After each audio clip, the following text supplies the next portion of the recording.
Now, the US President Donald Trump attracted criticism that crossed party lines this week after he appeared to side with Russia over his own intelligence community over alleged meddling in the 2016 presidential election. It's left his country and the rest of the world wondering why his relationship with Vladimir Putin seems to be so friendly right now. Well, John Keane is the Professor of Politics at the University of Sydney, and he joins us now to talk about this and much more when it comes to US politics. Well, John Keane, what do you make of Donald Trump's performance this week? Well, I think we have a case of deliberately sowing seeds of confusion, camouflage, gaslighting, I call it. And by that I mean that what Trump is trying to do domestically, he's got his eyes on 2020, and he wants to win, he would love to win, is actually to confuse the domestic situation about Mueller's Russian inquiry. So what we've seen in the last week is a typical performance by Trump, where many contradictory things are said.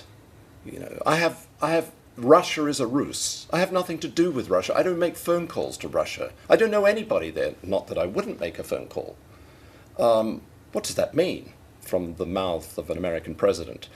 And the classic statement this week was, of course, the double negative comment, where in the company of Putin, he says about Russian meddling in American elections, I have no reason to think that it would be Russia.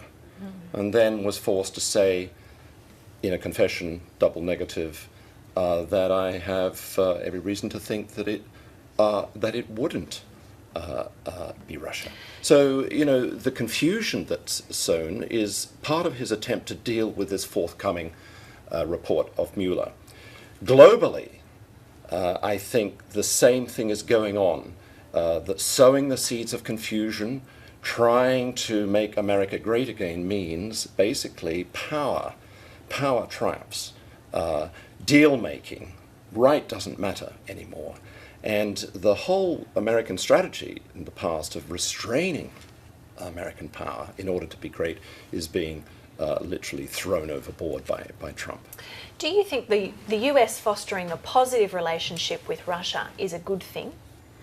I think it's a dangerous thing, because what the Russians are trying to do in Europe, for example, is sow the seeds of confusion to weaken the European Union.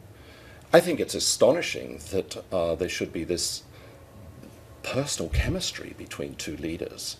I mean, I think it's very telling that, you know, a despot, a strong authoritarian ruler in Russia seems to be attractive to Trump. It's almost as if it's his role model. Well, we've seen positive relationships between leaders in the past. Yes, that's true. But the great danger, I think, of this very confusing and great global moment is that multilateral institutions, rule of law, will actually be weakened or destroyed. Both this week, our Foreign Minister Julie Bishop and the Shadow Foreign Minister Penny Wong expressed the same kind of concern about the spread of lawlessness. This is one of the great dangers, I think, of this period. It's also having unintended consequences, and it's worth paying some attention to those unintended consequences. I think one of them is that we're seeing attempts by not Russia or the United States, but by other powers to actually strengthen multilateral institutions, cross-border institutions. In the past week, the European Union signed the largest ever free trade deal with Japan. It also fined Google $5.1 billion as a sign that the EU is committed to rule of law in the world. I think that the other unintended consequences put very well by Joschka Fischer. He was once the German foreign minister. He said that if you look at what Trump is doing, you know, this breaking up of institutions, this resort to bilateralism, this sowing the seeds of confusion globally and domestically, that one of the consequences of this, the greatest consequence, will be to make China great again. Well, I wanted to ask you about that. Where do you see China fitting into this, and what do you think the Chinese leadership make of what is going on geopolitically between Trump and Putin, and in terms of all the chess pieces being moved around right now? Well, they're obviously concerned. Beijing is obviously concerned, but this is a moment of opportunity, and it's widely seen, I think, around the Xi Jinping group, that this is a moment at which gains can be made globally. So, for example, trade with Iran and China jumped 30% in the first half of last year. Myanmar is more or less becoming a China part of the China zone.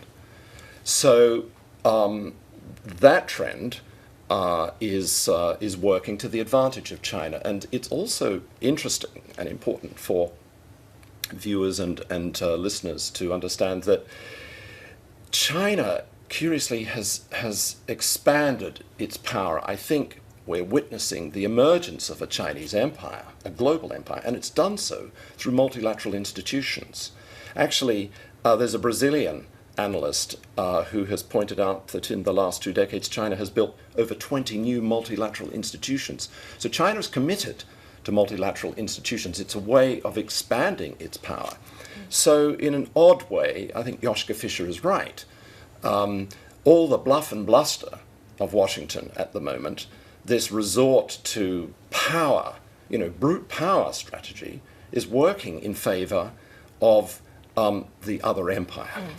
And what does that mean for Australia? Do you see a time in the distant future or perhaps the near future where we will have to make a choice between being allies of China or the United States? I think we're witnessing deepening anxiety in this country among politicians and journalists and growing numbers of citizens about where we fit in the Asia-Pacific region in an era where I think we have 2 global empires, they're entangled, and it seems to me, all things considered, that we're witnessing the slow decline of the United States.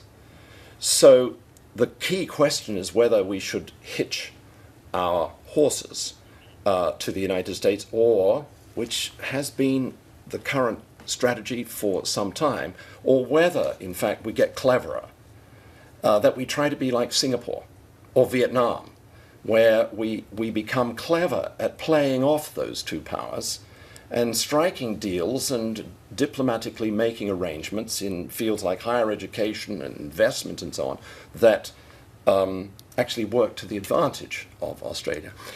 I would say one other thing, it's important not to exaggerate the Chinese grip on Australia. DFAT figures for last year show that in 2017, the United States invested in Australia around 900 billion Australian dollars. The Chinese figure is 65 billion. You would get the impression that it's just the opposite, that there is a silent invasion, there is a takeover. That's not the case. So this is a moment where I think our shadow foreign minister and foreign minister really need to be bolder and to think more imaginatively about strategies that can actually balance off and take advantage of this very unusual period in global politics. Professor John Keane, thanks so much for coming in this morning. My pleasure.